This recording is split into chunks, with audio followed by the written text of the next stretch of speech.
नमस्कार, news portal truth wing पर आपका स्वागत है। बिहार का अगला डीजीपी कौन? क्या सीनियरिटी के हिसाब से अरविंद पांडे, आलोक राज या कोई अन्य बनेंगे? यह चर्चा इसलिए शुरू हो चुकी है क्योंकि अब भारतीय जनता पार्टी सरकार में शामिल नहीं है। नीतीश कुमार के साथ आरजेडी यानी तेजस्वी यादव उप मुख्यमंत्री हैं और वे सरकार में शामिल हैं। कांग्रेस है, वामपंथी दल है, कई दल हैं। चर्चा जोर इसलिए पकड़ रही है क्योंकि डीजीपी एसके सिंघल नीतीश कुमार के मुख्यमंत्री के कार्यकाल में पिछली बार उन्हें 2 साल के लिए यानी दिसंबर तक के लिए वे बिहार के डीजीपी हैं, इस तरह उनकी नियुक्ति की गई थी। सुप्रीम कोर्ट का आदेश भी है कि जो भी डीजी होंगे उनका कार्यकाल 2 साल है। वैसे वे इसी साल सेवानिवृत्त होने वाले थे, लेकिन उन्हें दिसंबर तक कई महीने का एक्सटेंशन मिल गया।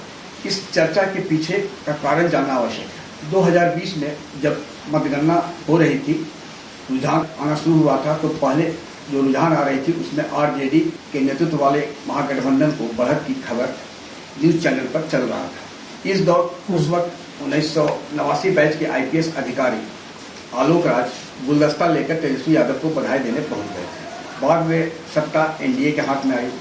आलोक राज जी तब डीजी नहीं बनाए गए। उन पर आरजेडी के समर्थक होने का या सहानुभूति रखने का खुन्नस एनडीए के नेताओं के बीच में था।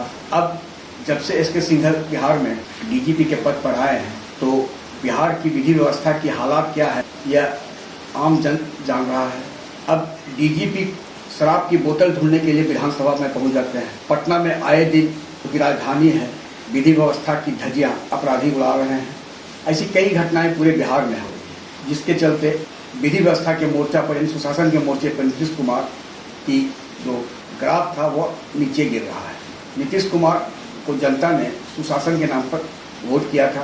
पहले दौर के कार्यकाल में इनके समय सत्ता में आए थे, तो इनके स्वजातीय आशीष रंजन सिन्हा उस पहले से डीजी थे, वे ही कंटिन्यू कर गए। लेकिन तब 77 बैच के आईपीएस अधिकारी अभ्यानंद जी को नीतीश कुमार ने एडीजी हेडक्वार्टर बनाया, और एडीजी हेडक्वार्टर का जो अभ्यानंद जी का कार्यकाल था वह डीजी AR सिन्हा के ऊपर ही रहा।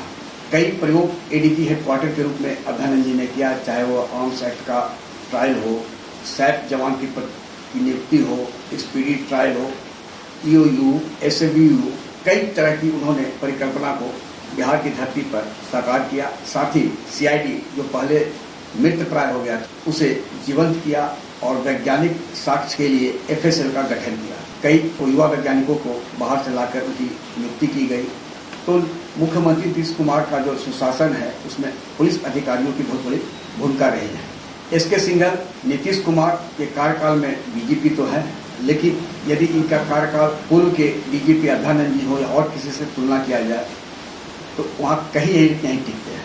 अब नियुक्ति पोस्टिंग में भी, ट्रांसफर पोस्टिंग में भी पुलिस महकमा में जो हो रहा है उसे लेकर भी कई बार यह चर्चा होती है कि योग्यता के आधार पर कोई और पैमाना है जिसके चलते फील्ड पोस्टिंग अधिकारियों की होती है।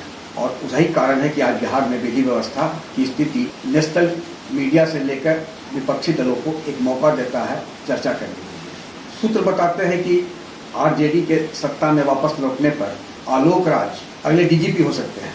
वैसे वरीयता क्रम में चर्चित और जनता के बीच काफ़ी लोकप्रिय अरविंद पांडे को IAS लॉबी के ओर से उन पर एक प्रोसीडिंग कर उन्हें किनारे कर दिया गया है, इसलिए उनके नाम की अनुशंसा बिहार सरकार डीजीपी के लिए नहीं करने जा रही है। सीनियरिटी के हिसाब से बिहार के जिन अधिकारियों की अगले डीजीपी के रूप में नियुक्ति की संभावना है, जिसका नाम बिहार सरकार के द्वारा यूपीएससी को भेजा जाएगा, सर्वोच्च न्यायालय का निर्देश है कि सीनियरिटी के आधार पर ही 3 नाम यूपीएससी जिससे जब वापस आएगा तो उसमें किसी एक नाम पर राज्य सरकार मोहर लगाएगी और वही डीजीपी होगा। सबसे वरिष्ठ अधिकारी AS राजन है। 1987 बैच के AS राजन फिलवक्त नेशनल पुलिस एकेडमी हैदराबाद में बतौर डायरेक्टर पदस्थापित है। इसके पहले वे IB में भी रहे हैं विशेष निदेशक के पद पर। AS राजन का बिहार वापस लौटने की संभावना न के बराबर है। वैसे उसके बाद आलोक राज सर्वाधिक 89 बैच के सबसे सीनियर मोस्ट अधिकारी बचते हैं। फिर 90 बैच में नीरज सिन्हा और सुभाष होटकर हैं। नीरज सिन्हा केंद्र में IB में थे, जहाँ से उन्हें किसी कारणवश BPRD में भेज दिया गया है। सुभाष होटकर क्षम अधिकारी हैं, चर्चा में रहती हैं, ईमानदार हैं, दबंग हैं। पिछले महीने जब निर्माण भवन में आग लगी थी तो उस समय उनका जो फील्ड में पटना डीएम, एसएसपी और अन्य अधिकारियों के साथ जो रवैया रहा था वो मीडिया की सुर्खियां बनी थी।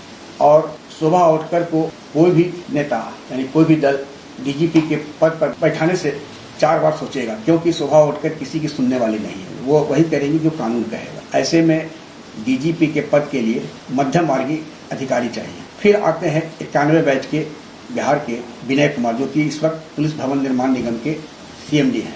91 बैच के ही प्रवीण वशिष्ठ है, जो कि अपर गृह सचिव के रूप में केंद्र सरकार में है। प्रीता वर्मा है, वो भी डीजी रैंक में है। तो प्रीता वर्मा और प्रवीण वशिष्ठ संभवतः नहीं ही लौटना चाहेंगे बिहार वापस। नीरज सिन्हा की मैडम भी दिल्ली में है, नौकरी कर रही है, परिवार है। और नीरज सिन्हा 1998 में तब बिहार छोड़कर गए थे जब वे नालंदा के एसपी थे। गरीब रैला के समय नीरज सिन्हा लालू यादव और आरजेडी के समर्थकों पर भारी पड़े थे उनकी मनमानी को रोकने के लिए। इसलिए नीरज सिन्हा भी संभवतः वापस बिहार आना नहीं चाहेंगे, क्योंकि अब आरजेडी की सरकार है, यानी लालू यादव परोक्ष या परोक्ष रूप से सरकार पर हावी है। ऐसे में 3 ही नाम बचता है अगले डीजीपी के रूप में देखा जा रहा है।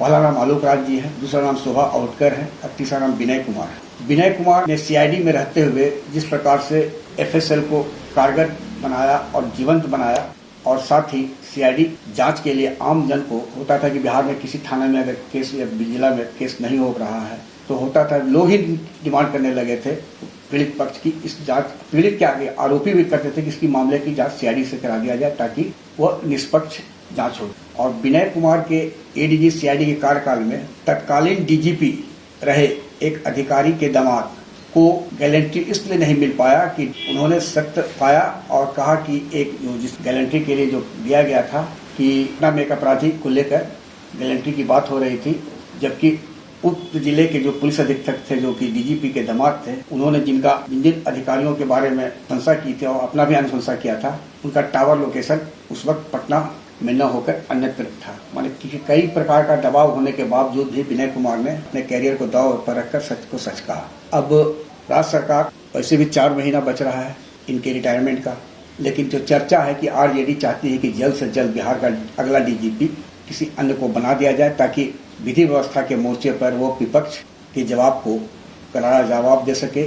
और ये भी चर्चा है कि एसके सिंघल के कार्यकाल में जो पुलिस अधिकारी काफी स्वनामधन्य हो चुके हैं, यदि सरकार यानी डीजीपी यानी पुलिस हेडक्वार्टर में चेंजेस हुआ तो उन 2-3 जो अधिकारी हैं उनका भी व्यवस्था अगले डीजीपी कर देंगे। लेकिन यह तय है कि डीजीपी अब बदलने जा रहे हैं। इस संबंध में बिहार सरकार के द्वारा 10 अधिकारियों के नाम की सूची भेजे जाने की चर्चा है, लेकिन इसकी अधिकृत पुष्टि कोई अधिकारी करने को तैयार नहीं है।